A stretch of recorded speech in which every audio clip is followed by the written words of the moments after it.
Because of Winn-Dixie by Kate DiCamillo, Chapter 25.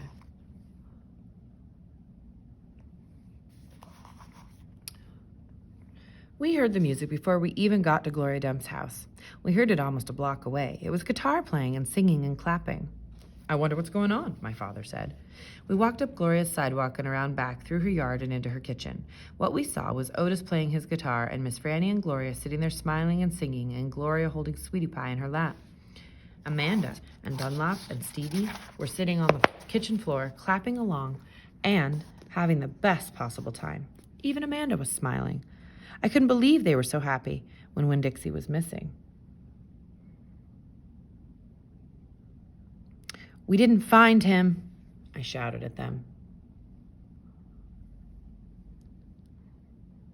The music stopped and Gloria Dump looked at me and said, "Child, we know you didn't find him. You didn't find him because he was right here all along." She took her cane and poked at something under her chair. "Come on out of there," she said. There was a sniffle and a sigh. "He's asleep," she said. "He's plumb wore out." She poked around with her cane again, and Winn-Dixie stood up from underneath her chair and yawned. "Winn-Dixie!" I hollered. "No!" Gertrude squawked. Winn-Dixie wagged his tail and showed me all his teeth and sneezed. I went pushing past everybody. I dropped to the floor and wrapped my arms around him. "Where have you been?" I asked him. He yawned again. "How did you find him?" I asked. "Now there's a story," said Miss Franny. "Gloria, why don't you tell it?" "Well," said Gloria Dump, "we was all just sitting around waiting on you two, and after I convinced these Dewberry boys that I ain't no scary witch all full of spells and potions—" "She ain't no witch," Stevie said. He shook his bald head. He looked kind of disappointed. "Nah," said Dunlop, "she ain't. If she was, she would have turned us into toads by now." He grinned. "I could have told you that she wasn't a witch. Witches don't exist," said Amanda. "They are just myths." "All right now," said Gloria. "What happened was we got through all them witchy things, and then Franny said, 'Why don't we have a little music while we wait for you two to get back?' And so Otis played his guitar, and ooh-wee, there ain't a song he don't know, and if he don't know it, he can pick it up right quick if you hum it to him. He has a gift." Gloria stopped and smiled over at Otis. And he smiled back. He looked all lit up from the inside. "Tell what happened," Sweetie Pie said. "Tell about that dog."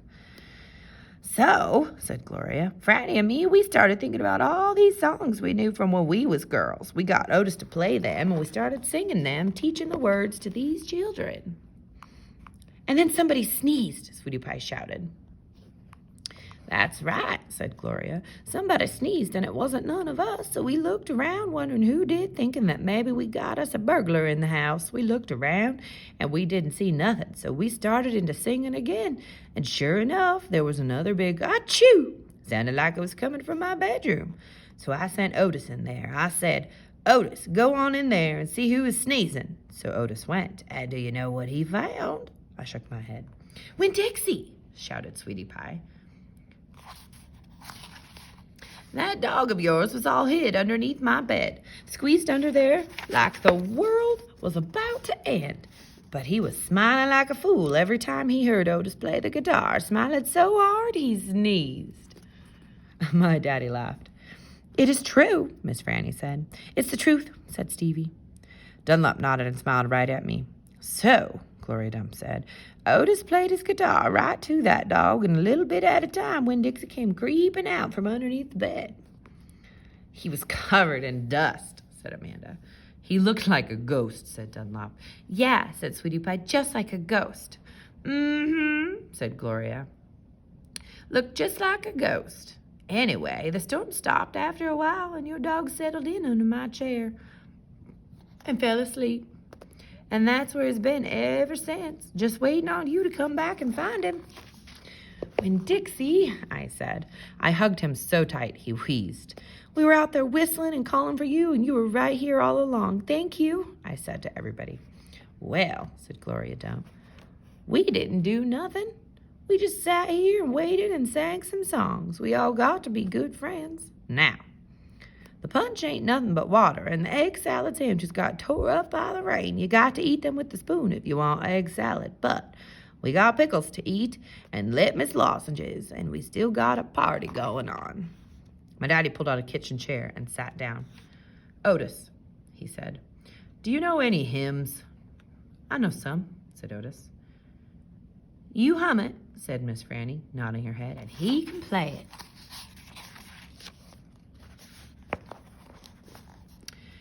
So my daddy started humming something, and Otis started picking it out on his guitar. And when Dixie wagged his tail and lay back down underneath Gloria's chair, I looked around the room at all the different faces, and I felt my heart swell up inside me with pure happiness. "I'll be back in a minute," I said. But they were all singing now and laughing, and when Dixie was snoring, so no one heard me.